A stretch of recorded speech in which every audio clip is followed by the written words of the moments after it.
ഗോവിന്ദൻ മാഷ്, അദ്ദേഹം ഡ്രിൽ മാഷാണ്. അതിൻ്റെ എല്ലാ കുഴപ്പവും ഉണ്ട്. അദ്ദേഹം 90 സീറ്റ് പിടിക്കുമെന്ന് ചാനലുകളോട് പറഞ്ഞു.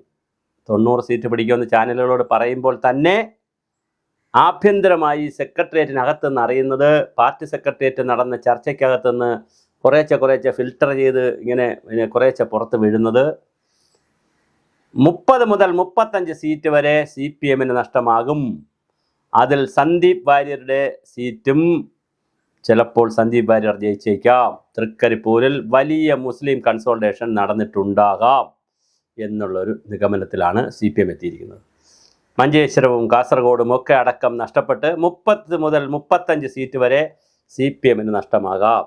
അങ്ങനെയാണെങ്കിൽ ആകെ ഉണ്ടായിരുന്ന 98 സീറ്റിൽ 30 മുതൽ 35 വരെ പോയാൽ തീർച്ചയായിട്ടും 35 പോയാൽ പിന്നെ 63, 30 പോയാൽ 68, എന്തായാലും അധികാരത്തിൽ വരാൻ പറ്റില്ല. പക്ഷേ അപ്പോഴവർ കണക്കൂട്ടുന്ന മറ്റൊരു കാര്യം, നിയമം ഉൾപ്പെടെയുള്ള 7 മുതൽ 17 വരെയുള്ള സീറ്റുകളിൽ UDF അട്ടിമറിക്കാം. എത്ര മനോഹരമാണ്. അപ്പോൾ ഇവരുടെ 30 മുതൽ 35 സീറ്റ് വരെ അങ്ങോട്ട് പോകുന്നു. അവിടെ നിന്ന് 7 മുതൽ 18 സീറ്റ് വരെ ഇങ്ങോട്ട് പിടിക്കുന്നു. അങ്ങനെ നോക്കുമ്പോൾ 70 മുതൽ 87 സീറ്റ് വരെ, അതായത് 85 സീറ്റ് വരെ, 70 മുതൽ 85 സീറ്റ് വരെ അധികാരത്തിൽ വരാം. ഇതാണ് CPM മറ്റൊരു കാൽക്കുലേഷൻ. എന്നാൽ ഈ കാൽക്കുലേഷനെ അട്ടിമറിക്കുന്ന കാൽക്കുലേഷനാണ് BJP കൊണ്ടുവരുന്നത്. BJP കൊണ്ടുവരുന്നത് 68 4 ആയാൽ അത്ഭുതമില്ല. 68 സീറ്റ് CPM-ഉം 68 മുന്നണിയും 68 സീറ്റ് കോൺഗ്രസ് മുന്നണിയും പിടിച്ചാൽ 4 സീറ്റ് BJP-യും പിടിച്ചാൽ വീണ്ടും കളി ആകെ മാറും. വീണ്ടും ഒരു തെരഞ്ഞെടുപ്പിലേക്ക് പോകുമോ എന്നുള്ളതും വലിയ ചർച്ചയാണ്. എന്തായാലും BJP ആഭ്യന്തരമന്ത്രിയാക്കിക്കൊണ്ട് CPM-ഓ അല്ലെങ്കിൽ കോൺഗ്രസോ ഒരു തയ്യാറെടുപ്പിന് വരത്തില്ലല്ലോ.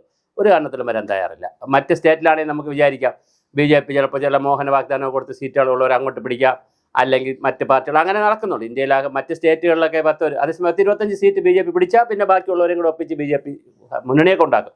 അതിനുള്ള കഴിവൊക്കെ ഇന്ത്യയിൽ BJP-ക്ക് ഉണ്ട്. പക്ഷേ അത് ഇവിടെ നടക്കത്തില്ല. കാരണം 4-5 സീറ്റ് ജയിച്ചിട്ട് 90 സീറ്റുകാരനെ 60 സീറ്റുകാരനെ 65 സീറ്റുകാരനെ പിടിക്കുക എന്ന് പറഞ്ഞാൽ it is not possible and practical. അപ്പോൾ വളരെ രസകരമായിട്ടുള്ള ഒരു കൗതുകമുള്ള ഒരു തെരഞ്ഞെടുപ്പാണ് ഇപ്രാവശ്യം നടക്കുന്നത്. എന്താണ് സംഭവിക്കുന്നത്? ആഭ്യന്തരമായി ഒരു കണക്ക്, പുറത്തൊരു കണക്ക്. UDF തന്നെ ആഭ്യന്തരമായി 80 സീറ്റിൻ്റെ കഥ പറയുമ്പോൾ പുറത്തവർ 100 സീറ്റിൻ്റെ കഥ പറയുന്നു. 5 സീറ്റ് വരെയുള്ള കഥകൾ, 7 സീറ്റ് മുതൽ 9 സീറ്റ് വരെയുള്ള കഥ പുറത്ത് BJP പറയുമ്പോൾ 2-3 സീറ്റ് മാത്രമേ അകത്ത് പറയുന്നുള്ളൂ. അങ്ങനെ എല്ലാ പാർട്ടികളും അകത്തൊരു കണക്ക്, പുറത്തൊരു കണക്ക്. ഇതിൻ്റെ ഇടയ്ക്ക് ഇലക്ഷൻ കമ്മീഷൻ എല്ലാവരെയും ഞെട്ടിച്ചിട്ട് 4 ദിവസമായി തെരഞ്ഞെടുപ്പ് കഴിഞ്ഞിട്ട് ഇതുവരെ ടോട്ടൽ മണ്ഡലാടിസ്ഥാനത്തിലുള്ള കണക്ക് അവർ പുറത്തുവിട്ടിട്ടില്ല. യഥാർത്ഥത്തിൽ ഇത്രയും ഈ ഇലക്ട്രോണിക് വോട്ടിംഗ് മെഷീൻ പോലും ഇല്ലാതിരുന്ന കാലത്ത് പോലും, മാനുവലായി ചെയ്ത സമയത്ത് പോലും പിറ്റേ ദിവസം അല്ലെങ്കിൽ അതിൻ്റെ പിറ്റേ ദിവസം വളരെ കൃത്യമായ ബൂത്ത് അടിസ്ഥാനത്തിലുള്ള കണക്ക് ഇലക്ഷൻ കമ്മീഷൻ പുറത്ത് വിട്ടിട്ടുണ്ട്. പക്ഷേ നാളിതുവരെ കേരളത്തിലെ ഇലക്ഷൻ കമ്മീഷൻ ഈ കണക്ക് പുറത്ത് വിട്ടിട്ടില്ല എന്ന് മാത്രമല്ല, പുറത്ത് വിടണമെന്ന് പറഞ്ഞ് VD സതീശൻ പ്രതിപക്ഷ നേതാവ് കത്ത് ഇലക്ഷൻ കമ്മീഷന് കൊടുത്തിരിക്കുകയാണ്. എന്നിട്ടും അത് പുറത്ത് വിട്ടിട്ടില്ല. അതിൻ്റെ ചരിത്രവും അതിൻ്റെ നിഗൂഢതയും എന്തെന്ന് നമുക്കറിയില്ല. എന്തായാലും പുറത്ത് വിട്ടിട്ടില്ല. അപ്പോൾ വളരെ രസകരമായിട്ടുള്ള ഒരു ചലനമാണ് കേരളത്തിലുണ്ടാകുന്നത്.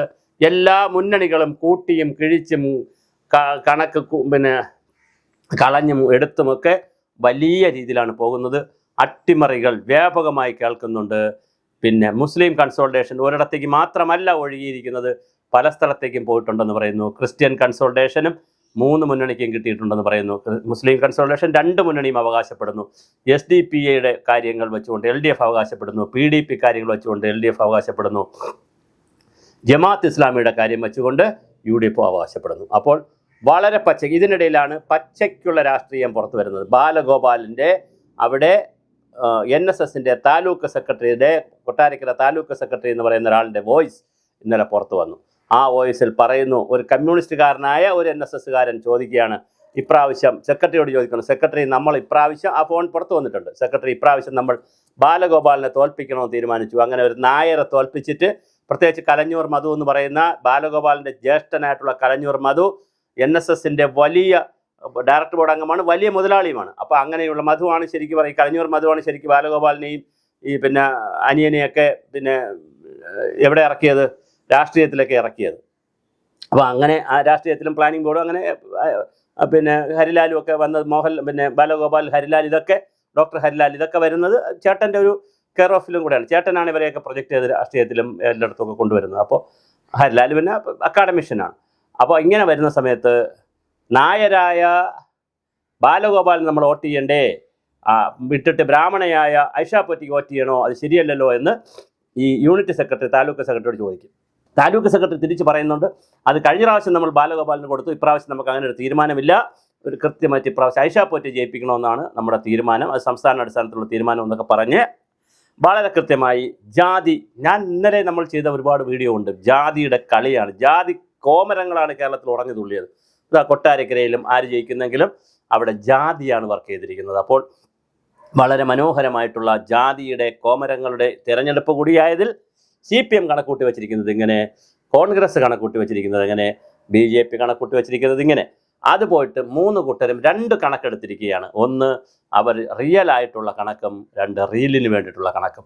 റീലിന് വേണ്ടിയിട്ടുള്ള കണക്ക് അടുത്ത ഒരു മാസം റീലിട്ടടിക്കാൻ, സഹാക്കൾക്ക് റീലടിക്കാൻ 90 സീറ്റ്, യഥാർത്ഥത്തിൽ 70-നും 75-നും സീറ്റിനിടയ്ക്ക് എന്നവർ പറയുന്നു. കോൺഗ്രസിനെ സംബന്ധിച്ചിടത്തോളം റീലടിക്കാൻ 100 സീറ്റ്, എന്നാൽ യഥാർത്ഥത്തിൽ വരുന്നത് 80 സീറ്റെന്ന് അവർ പറയുന്നു, അകത്തളങ്ങളിൽ പറയുന്നു. BJP ഒട്ടും മോശമല്ല, റീലടിക്കാൻ 8 മുതൽ 10 സീറ്റ് വരെ, ഇവിടെ അനിശ്ചിതത്വമുള്ള പാർലമെന്റ് വരും, നിയമസഭ വരും, തൂക്കുസഭ വരും. റീലടിക്കാൻ റിയലായി 2-3 സീറ്റ് അവർ വരും. അങ്ങനെ റീലും റിയലും തമ്മിലുള്ള തല്ലാണ് കേരളത്തിൽ നടക്കുന്നത്. സഖാക്കളും കമ്മികളും കൊങ്ങികളും സംഘികളും സുഡാപ്പികളും എല്ലാം അടിച്ച് മരിക്കട്ടെ. എവിടെ? ഫേസ്ബുക്കിലും ട്വിറ്ററിലും ഇൻസ്റ്റഗ്രാമിലും അതിനുള്ള വാട്സപ്പിലും അതിനുള്ള എല്ലാ കോപ്പും രാഷ്ട്രീയ പാർട്ടികൾ ഇട്ടിട്ടുണ്ട്. വളരെ മനോഹരമാണ് കേരളത്തിലെ തെരഞ്ഞെടുപ്പ് ചിത്രം. എന്തായാലും മെയ് 4 വരെ അടിച്ചടിച്ച് കിടക്കും. പന്തയങ്ങൾ വെപ്പുണ്ടാവും, തലമുണ്ടനങ്ങളുണ്ടാവും, ഒരു സൈഡ് മീശയിലെടുക്കലുണ്ടാവും, 2 സൈഡ് മീശയെടുക്കലുണ്ടാകും. അങ്ങനെ ഒരുപാട് പന്തയങ്ങളുടെയും വാതുവെപ്പിൻ്റെയും ഒക്കെ ഒരു ദിവസങ്ങളാണ് വരാൻ കിടക്കുന്നത്. എന്തായാലും കേരളത്തിൽ LDFും UDFും ഇഞ്ചോടിഞ്ച് പോരടിക്കുന്നുവെന്നും ആ പോരാട്ടത്തിൽ BJPയും അവരുടെ സ്പേസ് ഉണ്ടാക്കും എന്നുള്ളതാണ് നമുക്കിതിൽ നിന്നൊക്കെ വായിച്ചെടുക്കാൻ കഴിയുന്ന പുതിയ കേരള രാഷ്ട്രീയം.